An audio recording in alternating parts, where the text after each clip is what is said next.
Hey, I'm Corey. And I'm Kyra. And welcome to Above the Bar, where every week we're having conversations and libations all muddled up in a legal twist. Yes. A little happy cocktail of fun and drinks and legality all muddled up in one.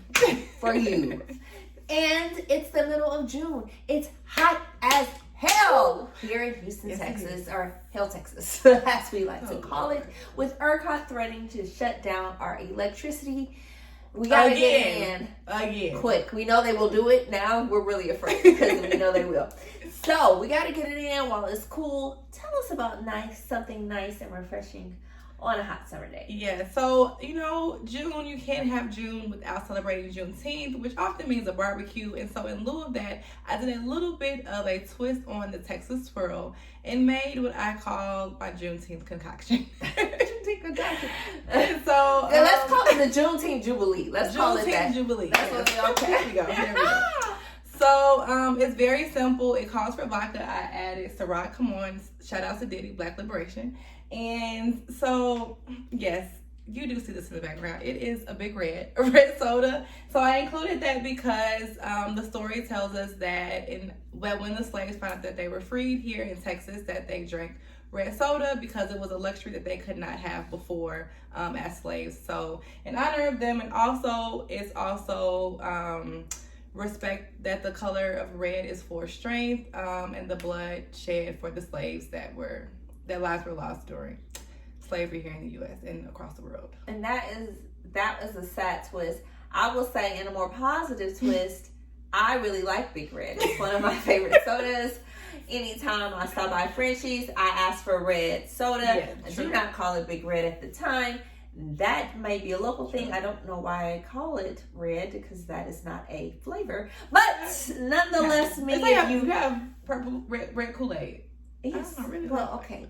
But anywho, again, red is a color of Juneteenth, and so I added to our Ciroc, topped it off with some orange juice and a little bit of whatever sparkling drink you prefer. I like blood orange, so I added that to it, and of course, topped it off with a lovely strawberry. And so it has a little bit of a kind of like a orange-sickle taste with like a strawberry flavor to it. So I wish I knew the name of this drink, but I know that for holidays or whenever I went to my grandma's house, she had this drink with sherbet in it, and I always felt like a real treat. Yes. So the same kind of vibe. It's a little bit on the sweeter side. You can make it a little drier. We chose a sweeter sparkling water, or like a sparkling cider. But you can choose what you want. But I did add a little bit of lime to cut it. Okay. So it's sweet because we're celebrating a sweet day, Liberation Day, if you will, Black people in Texas, 4th of July. So we are celebrating that, and that certainly will be something we talk about tonight. Mm-hmm. But as always, we want to know, what do you think about the cocktail? Do you love it? Do you hate it? Does it need a little something, or did you mix it? So the remix was perfection. If you do, tell us. We want to know. We want to try it. So make sure you hop in, as always, on the conversation and tag, share us, because we want to know more about what you're cooking up in your own libation kitchen. And we were talking about Juneteenth. So let's hop on in because we have some exciting news about Juneteenth. If you are trying to get the day off or just demand the day off at your job, guess what? Boom! It's a federal holiday. It is. And so I am ecstatic to announce that it is a federal holiday. It was actually one Republican, though, when you say you have the day off, who made the comment to say that he just didn't feel that it was right that our honoring of Juneteenth was a day that elected officials got off, and that there were still thousands of taxpayers' dollars going towards their off day. So I thought that was an interesting approach to it. And he actually tried to block the bill in 2020 because he felt like there was a better way to honor the holiday. So, okay, I get what he's saying. But nonetheless, I am thankful for the recognition. I mean, unless you're saying this counts for all people, but Black people who get the day off and pay day off, then I would say that's the twist you need, brother. Yes. Let's have some bigger conversations about equity, because we deserve this day off because my forefathers paid for it. They worked way more than any of us have or ever will. And so as an honor to just blacks, I feel like there's a conversation around, I think some states are having their own conversations about forms of reparations, which is quite interesting. But I still am like hesitant in the back of my mind, like, okay, I feel like people who aren't really black are going to say, well, I got this little bit now I'm black. But that's a whole nother conversation. But I mean, we've seen that in the Cherokee Nation, or, you know, when you are claiming a right to Native American land, or to right. enter into a tribe, you have to prove by blood. And so we know that we've seen people similarly established. I also would like to see people trace it down, because being black does not mean you are a descendant of slavery. You could be accurate. Black from all sorts of reasons, and so or you could come from all different continents. You could right. be a Latina and be black, you know. And so I would be curious to see how they bring that down. But at this point, really, anybody black should get some benefit. And so if you get some of these slave bucks coming around from reparations, which I don't know if they will come, but I'm just saying I won't be mad. I'm gonna be worried about my 40 acres and a mule. Hey. I'm not gonna be too much worried about yours. Just know, wherever you give it to me, Wisconsin, Oregon, there's plenty of land out there. I'm gonna take it, and it's gonna be somebody's vacation home, or maybe it's an Airbnb. Okay, I don't know. Sorry, I'm apologies. I think my computer's fucked up. No, for real? Yeah.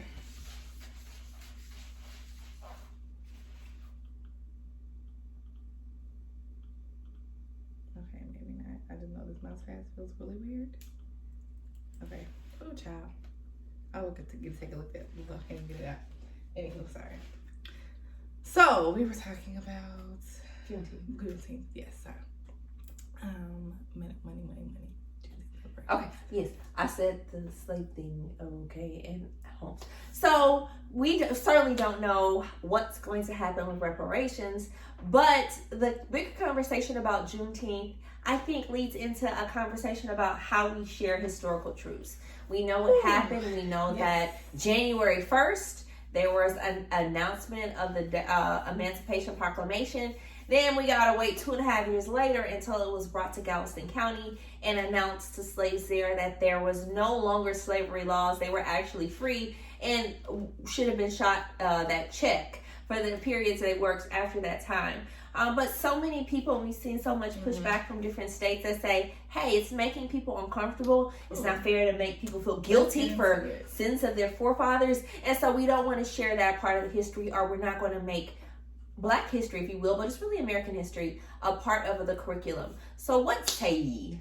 So there is this new kind of wave that's going amongst primarily Republican-led states, where there's this critical race theory, and there's this push to have bills passed where there's restraint put on the type of curriculum that's put in public schools, and primarily around the facts of the matter that assert that certain classes of people have, infringe on the rights and the humanities and things like that of other races of people. And so there is these bills being pushed, most recently also in Texas, which I've learned of, to state that certain curriculums cannot be taught to make a person feel uncomfortable because of the actions of their ancestors, the people before them, or people in that same group or class. And so I'm really baffled by it, and that's, on one hand, we have Juneteenth, which is attributed in large part for the federal recognition to the Black Lives Movement. And so now, on the other side, there's this oppression that still just won't let that recognition just fully rise to the front, to the top, and saying that certain histories need to be sugar-coated, for lack of better terms, and how they're taught because of how it makes how it makes some students feel.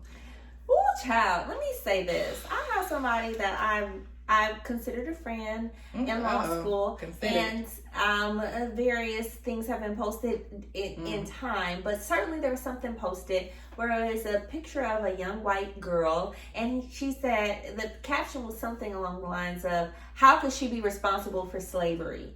Now, I'm clearly not stating that little Miss Sarah, or whatever her name is responsible for slavery, but understanding the same way we could talk about Nazi Germany and say that it was responsible for the deaths of millions of Jewish citizens, why can't we have that conversation? That does not mean you. It does not mean her. And it does not mean association, but it means an acceptance of accurate historical facts. Slavery is a fact. We know that it was an economic driver in the growth of America. These are undeniable facts that we can attribute, but I should not have to deny the reality of history. Exactly. To be sensitive to your poor white feelings. So pretty much what it's saying is that it forbids schools that an individual should not feel discomfort, guilt, anguish, or any other form of psychological distress on account of the actions of those that are in the same class that have come before them. I'm going to have to take 2 of these big reds to swallow what you just said. I get confused by certain people who are whites who do not like the word white privilege. And I don't know how else to describe it when you literally want to black out but parts of history for your comfort.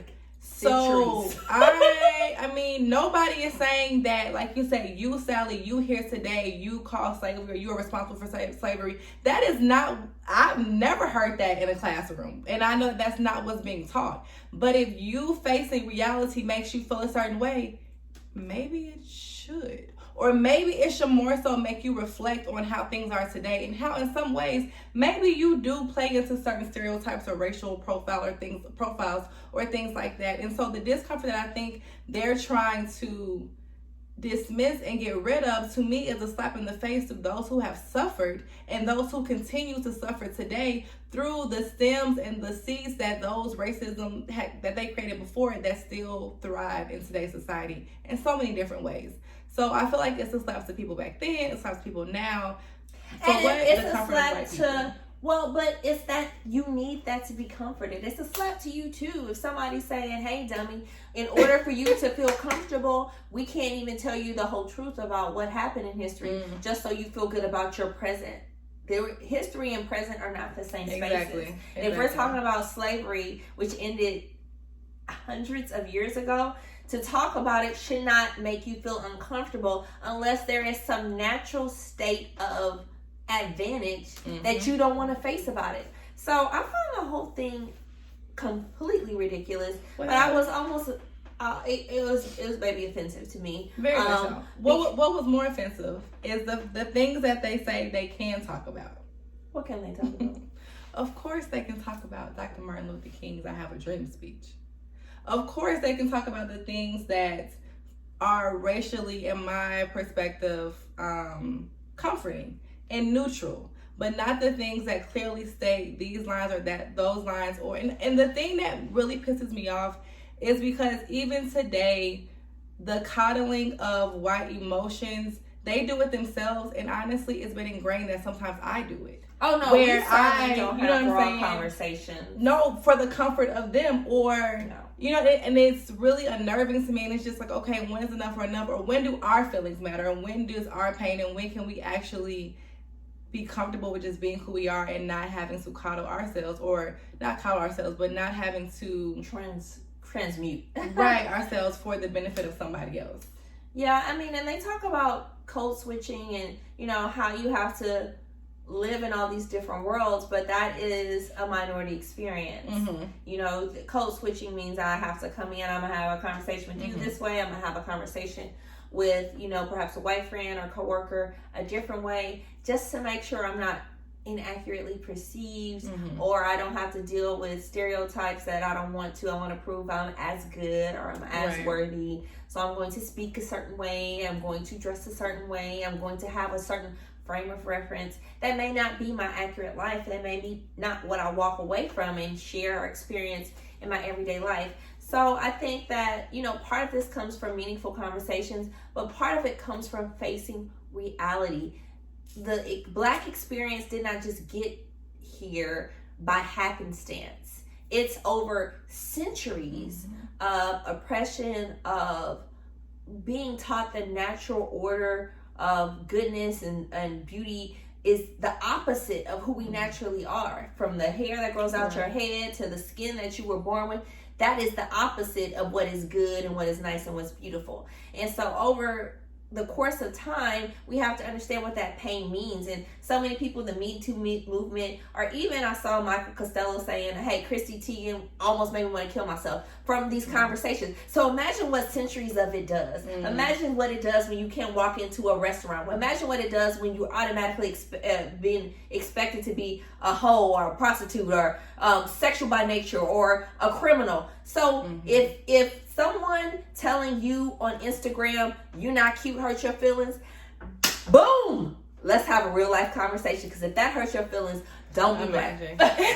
But even more so with, like you say, celebrating who we are today. We're coming up on Father's Day, and I know, for example, like OWN is doing a special kind of recognition for Black fathers, and I think that it's really important that, I know we don't really always give fathers the recognition that they deserve, but shout out to all the dads out there. Yes, I really do think that it's important that we really celebrate, uplift, love on our Black fathers, because of just thinking back over history of all the things that tried to tear the father away from his family and the impact that they had. And so those that stand here today as good examples, as active fathers in their children's life, I think that's something that should be commended, because it's not only just the personal agenda, but it's also society that intentionally tries to take that father away from his children. So all the dads out there, shout outs to y'all. Happy Father's Day. We definitely are loving to see the dads love on their kids. And in that vein, Kyra, do you mind if I switch things up? Because we are also willing to call ourselves, our lives, our situations as what they are. And so there is a ongoing trial right now. It's very interesting. But it certainly highlights a Black father, and we see the opposite of being a caring, giving, loving, providing Black father. Kyra, tell me about it. So I wasn't expecting her to switch that on me. Switch bait. So we have Ronnie O'Neal III, who is actually on trial for the murder of his daughter by stabbing, the murder of his wife by shooting, and the attempted murder of his son also by stabbing. The daughter was 9, the son is 8. The son did survive. Mr. O'Neal is representing himself in court, so you may have seen his opening statement floating around. And yes, okay, so first question, is this man crazy? Because that's what I thought. So he actually his competency was questioned by the court when this incident first happened in 2018, but he was found to be competent, and in doing so, he's moving forward with the trial and has elected to represent himself. Now, everybody has the right to represent themselves. Yes. You have the right to be a pro se defendant.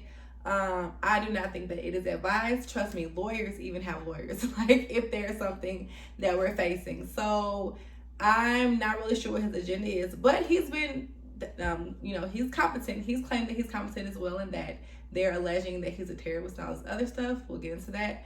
But he's definitely facing some very serious charges, such as 2 charges of first-degree premeditated murder, first-degree arson charge, a charge for resisting an officer without violence, and 2 charges of aggravated child abuse, in addition to the attempted murder charge of his 8-year-old son.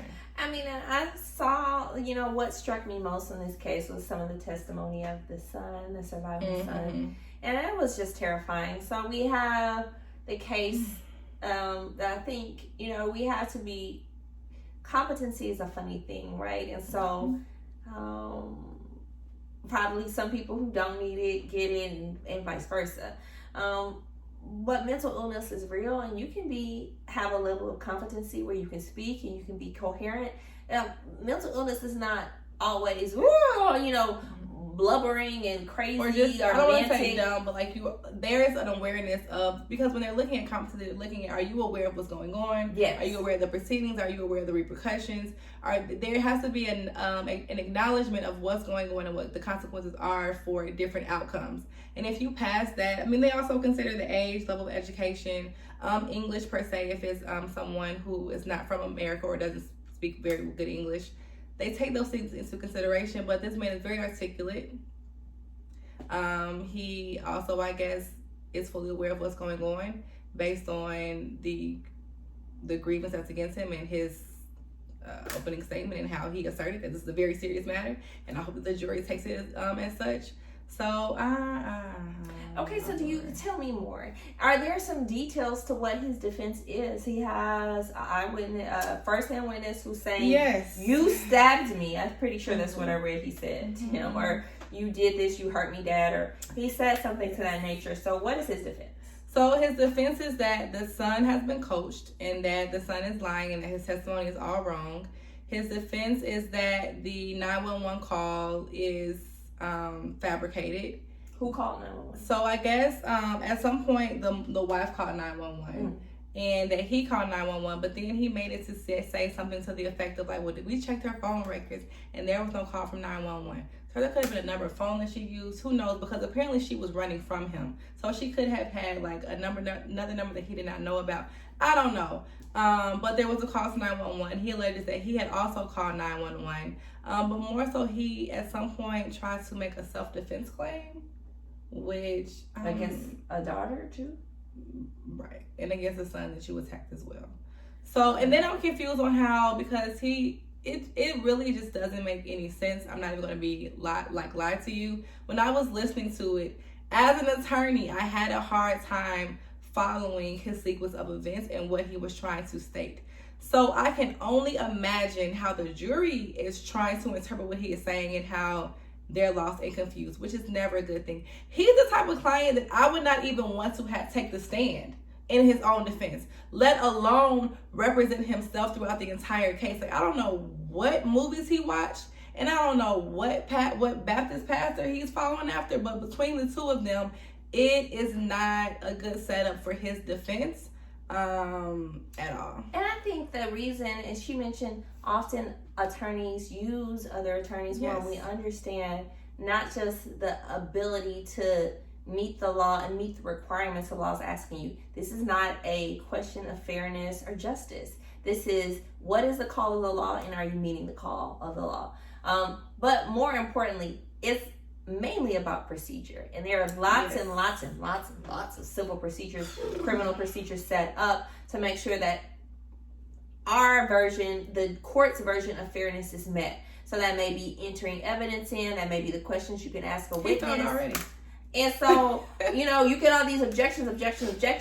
Even if you win on level one, the Tetris of courts are that there are other levels. Are you going to win? Or Zelda? Do you got the bridge though? Did you get the ladder though? It's all these extra levels, and if you don't make all the levels, then you could win and lose. And I just read a case of a gentleman, an African doctor in Florida, who won, and then the judge kicked back this $2.5 million settlement that he received and said that the jury gave him too much.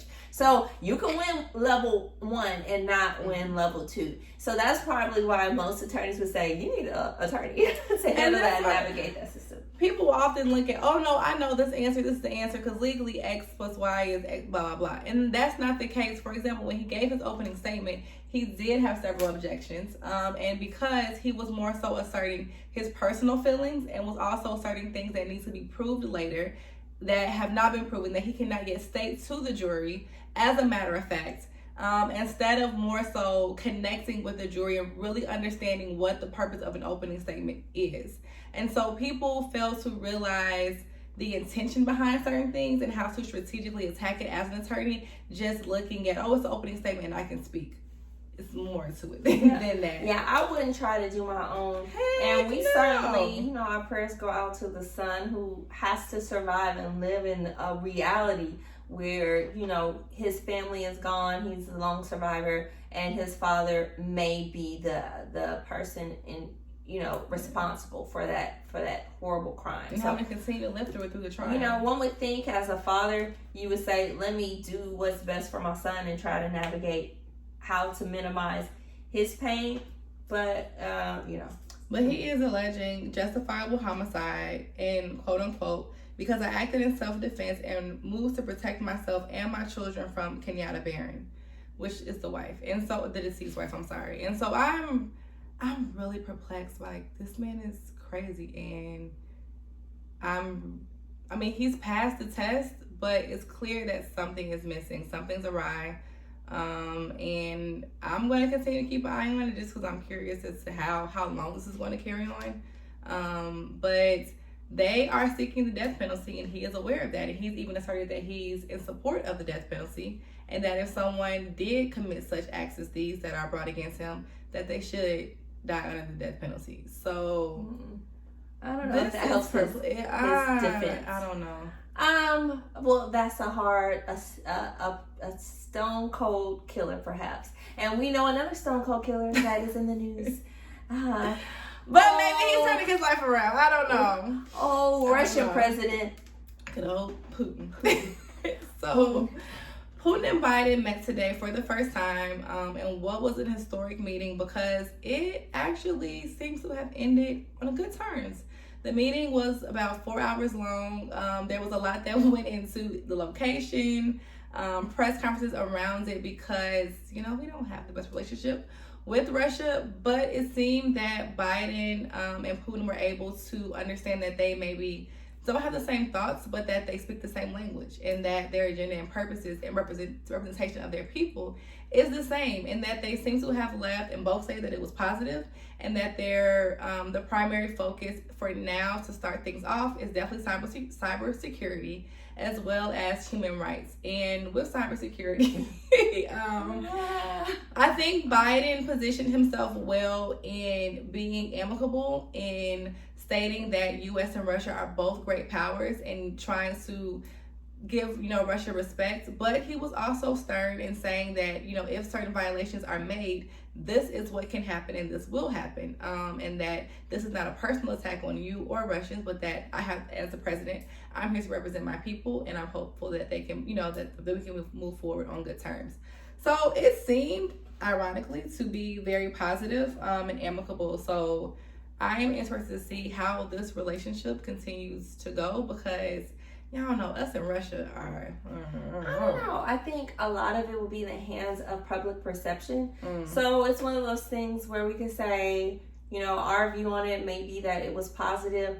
I've seen memes both ways. Some saying, oh, I wish we had a stronger president, and he, stood up to Putin. And so from the same meeting, if you go backwards 4 years to when President Trump first met Putin, and you can look back at pictures and say, oh, he looks strong. But in the same 4-hour meeting, it's pictures of vice versa for everyone, because in a split second you could look anyway. Trust me, go back on a split second of any of the videos and look at my faces. I know, we both know. You never know what we might be talking about. My kids, and the face that I made may look like we're talking about stinky poo poo. So you just never know in a split second if you capture a moment, if what is good. But the public perception is going to be crazy on this. What was America strong? Did it do a weak showing? Did Putin seem to cower, or was Putin holding strong? We don't really know. And that's the funny of these optics of nowadays. Everybody only wants to look at it from their perception, who they believe is the winner or the loser, what they think is good or bad, as opposed to giving things space to just talk about, be true. Yes. We'll know how it went from the further actions and reactions from both countries, and it comes from leadership down, right? Absolutely. So I think it's so weird, because I saw a meme where it was like, horrible, I hate this president, and one was like, this is a strong president, I like the way he handled Putin. But we got to give it time. No one knows from this one meeting how things will shake down. My personal take, I feel like it was more of an icebreaker. They had not met before. The last meeting with Trump did not go that well. It was interesting. We've had some turmoil, a lot of rumors, a lot of accusations, spewed back and forth between both countries. And so I feel like this was an icebreaker for our new administration to meet with him, for them to fill each other out, see what tone we are currently in under this new administration, and go from there. So there was not any in-depth conversation. It was only a 4-hour meeting. Like, really, how much are we going to get done in 4 hours? But I feel like, personally, I feel like it was a good step. I feel like there was respect shown on both sides, and I feel like both sides, now I don't know, it could have all been a front. It could have been a fugazi. But they did say that, there was an agreement to talk with task experts, to work on specific understandings of what is off limits and what to follow up on specific cases and how they should handle things going forward, so that Putin will go back to his team. Hey, y'all, this is how we can and cannot handle certain things. And then, you know, the same on the home front here in the U.S. So I think it's a good first step. I'm not saying that everything is going to be perfect and peachy keen going forward, but at least for that meeting, it seems to show some good faith from both sides to move forward in a positive direction, a positive and constructive direction. I think it leaves us like, dun, dun, dun. Facts. As we have to leave this show today. Yes. Stay tuned as we bring you more conversations and libations every week. Make sure this Saturday, black, white, brown, yellow, whatever. Go out and celebrate Juneteenth. It's a celebration of freedom. It's also a celebration of the rich history and the contributions that African Americans have made to this country to date. And certainly, you know, the sacrifice that slavery was to our culture, to who we were, and to our economics. Hey, pay me my money. Don't forget reparations are real. I would say in the midst of the celebration, take a moment to reflect. Take a moment to have a quiet second to yourself and reflect on all that has transpired for us to be where we are today, and that what we owe to our ancestors and what we owe to our future generations to get them even further ahead. So, great reflection. Yes. But have it. Reflect, then have a celebration. Yes. Make sure you try our Juneteenth Jubilee. It's amazing, and if you like, the best part about it is, look at all this big red you still got to drink. I'm just saying, I'm making your barbecue pop. With some Frenchies, I'm just saying. Okay. So, that's our show for today. Thank you so much for joining us. Make sure you like, share, and subscribe to Above the Bar on Instagram, Facebook, and of course YouTube. Make sure that you comment, let us know if there's any topics that you would like for us to discuss or any concoctions and libations that you would like for us to make and try. Hey, we'll be your taste testers. But until next time, guys, cheers. Oh, wait for me. I was waiting. She was babysitting and drink the whole time. Garnish on top with the red strawberry. You know, this kind of reminds me of like the punch I had at like my great aunt's house, where it was like they put orange sherbet into whatever the drink it was, and so it was like an orange sherbet. Oh, she's on my lap. She said, "Oh no."